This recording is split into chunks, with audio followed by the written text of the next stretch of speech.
and we want to reduce our virgin plastic use by 50% by 2030, which is quite a challenge. I can tell you at the moment in AMEA, we are about 30% and we're just starting to get to 50% in some areas. So that's where we are now. But why did we want to do that? Well, you can see, and we've been talking about this the whole day, we're talking about plastic leaking into the environment. It's the bad guy, nobody likes it, but we want to change that. So my next thing was, plastic has such a bad press, but is it really bad? Now, I think not. I see food waste reducing with the use of plastics, products being protected.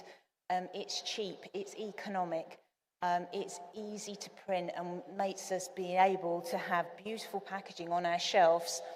And let's face it, our packaging is actually the advert for our products 24/7, so it's critical. It looks beautiful and encourages people to pick it up. Once they pick it up, they hopefully buy it, use it, realise how wonderful it is, and buy it again. Now, I've been asked to talk about some trends that I've seen. Now, I actually work across the whole of most of the globe. So my team stretch from Latin America through Europe, Middle East and Africa, cover Russia and Israel as well, and I also cover India and Vietnam, so it's a massive team. And I see an awful lot of differences across that region. And one of the trends that I'm starting to see is this. So it is plastic being banned, and that makes me uncomfortable. Now, I'm not saying it's a bad thing everywhere, and this particular example is catering items. So where they used to be plastic, they're now being replaced. So if you look at the straws, they're actually pasta.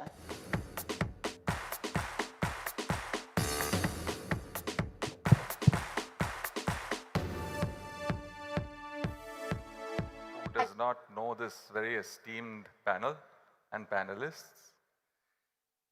From brushing our teeth to tea and coffee and breakfast cereal in the morning, from body wash and hair colorant to overall personal care, beauty, well-being, from snacking and chocolates, cold beverages, from home care to insect protection, a pre-dinner drink to a nightcap. If I talk about sustainability, packaging sustainability in Mondelēz, of course, there are three key metrics or the goals which we measure. One is the design for recycling. Make all your packaging design for recycling. Second one is basically virgin plastic reduction. This is the key important criteria which we measure and take all the efforts through our designing, right?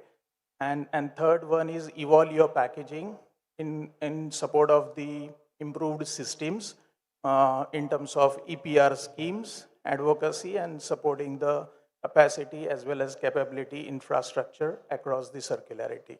So these are the three key metrics in which Mondelēz is really focusing on sustainability packaging. How is India performing? I would say, I think we are pretty much in good shape. I will put up some numbers in terms of... We have 4 pillars on which we work on our sustainability, which is an overarching principle for us. It's nurturing the terroir, valuing the people, responsible hosting, and last but not the least is circular making. And this is the pillar where we specifically talk about packaging. So all that we do in terms of our packaging material starts from the way we design it. So we design it fit for purpose and ensure that sustainability is at the heart of our design.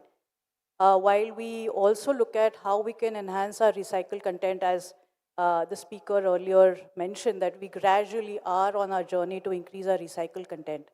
Not related to plastic, but I'm sure everyone would have seen the great initiative that we had done 3 years back on unboxing, where we came out of mono cartons, making sure that we use it wherever it is more relevant. Similarly, we are also now working on our closures where we are introducing recycled content. Hi, good afternoon everyone, and thank you Marzban for the fabulous question as always.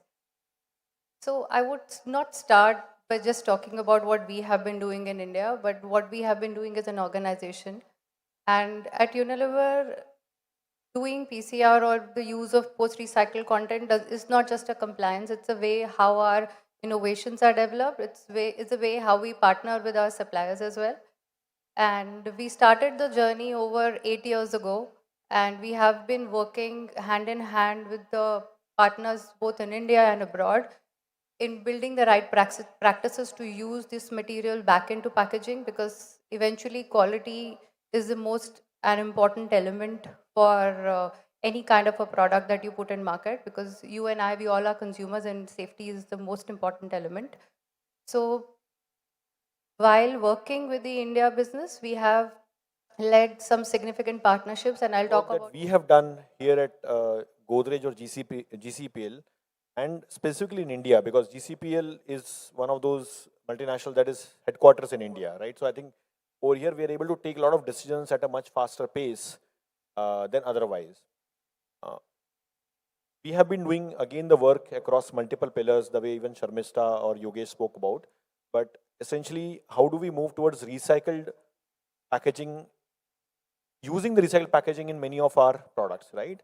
For example is Goodnight, right? A lot of you have been using Goodnight. Earlier, the Goodnight carton or packaging used to be not a recycled packaging. And today, all of Goodnight is a recycled packaging. Almost 2,000 tons of non-recyclable plastic has been thereby reduced with this kind of a that we have done without compromising what the consumer experiences with Goodnight. Similarly, many of our packaging today uses recycled or PCR recycled. It's always a delight to be here and meeting all of you. It reinforced confidence in me, where I think the packaging industry is moving towards. So yeah, thanks for Nidhi inviting me over here. And great question, Marzban. Everything boiled down to cost of the day, whether it's converter, whether it's FMCG producer like us or consumer. They definitely look value on this front. Absolutely, if the product parameters, its performance comes at parity, we are more than happy to completely replace that thing. But that's not the case at this point of time. It requires collective effort for sure. As a Kellogg, being very iconic with those boxes, over a period of time, we have worked to move to a dry kind of pack, reduce packaging, we moving toward multiple packs in a sustainable way, sustainable pack kind of things, and also actively working with our converter partner to make sure that how can we share this burden. Because very difficult to pass on the cost completely to the consumer. Nobody has been talking about multi-layer plastics today as if it is a evil. So I would just say that multi-layer plastics has been in the system for more than 3-4 decades. And people have got a flexibility, people have got their own machinery, people have got the entire supply chain tuned on to multi-layer plastics. So it's a very difficult thing to, get a barrier property or get a kind of performance similar to multi-layer plastics through a monolayer or a kind of MDOP or biaxially oriented P, whatever we are talking about. Even using the best of the barrier coatings, best of the barrier inks, and even sustainability inks, adhesives. So that's a big challenge which we are currently also facing as a overall packaging industry. But good thing is that because of the government mandates, because